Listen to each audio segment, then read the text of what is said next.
Naayos na pala yung mga nandun sa bulusan, ano. Pinakalkal na yung gilid. Yan yung mga idol, no. Pinapalawak na pala dito sa bulusan kung saan yung parting napakabababa na laging binabahaw. Ayan. Kaya one way lang ang daanan, no. Ayan. Nilagyan ng barrier na sako dito sa may bulusan. Nung nakaraang bagyong Christine, ito po yung napakalalim, napakaraming putik na dinala. Ayan, oh, may mga bakong pala dito. Pinapalawak na, idol. Ayan, oh. Ispatan ko lang, idol. Ayan, pinapalawak na pala. Ito po ito sa Barangay Burabot, Libon Albay. Pabunbun na po ito, pabunbun. Malawak na. Napakalalim yung lugar na nung nakaraan, idol. Puro putik yan.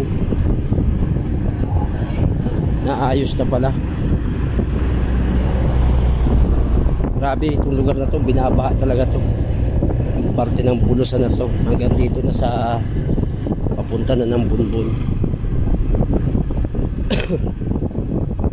Grabe ang tubig ito, galing sa sulong ng Ranao. Tapos yung galing ng bukid-bukid. Kaya pala traffic, ano? Diyan sa Biskwilahan, natabag dyan.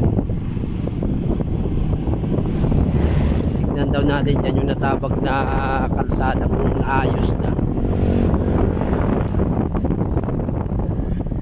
Sabi, idol, ang tubig dito nung bagyong Christine. Sa Bunbun po ito naman. Ay, hindi pa pala naayos, idol, oh. Matubig pa rin, oh. Sira-sira pa rin. Yung kabila yan, idol, oh. Dito mo sa kabilang side, oh. Ayan, sira pa, oh. Nasira yung kalsada dyan sa kabilang yan, sa pinaka. Ayun, oh, tipak, oh.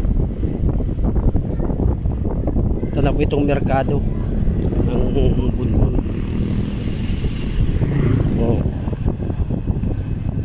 Grabe pala dito ang damage pa. Hindi pa talaga naayos. Ayan, oh, pati nung mga gilid, oh, dami pang basura. Dami pa yung kalat, oh. Grabe pa.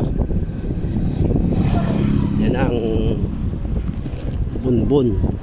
Yan ang bayan ng Bunbun, mga idol. Yan ang mga ano nito, sistema nga ng bagong Bunbun, oh. Nakatakot dito, idol, pag yung mga bagyo. Ito pinakang sentro ng Bunbun, ng family ang bayan.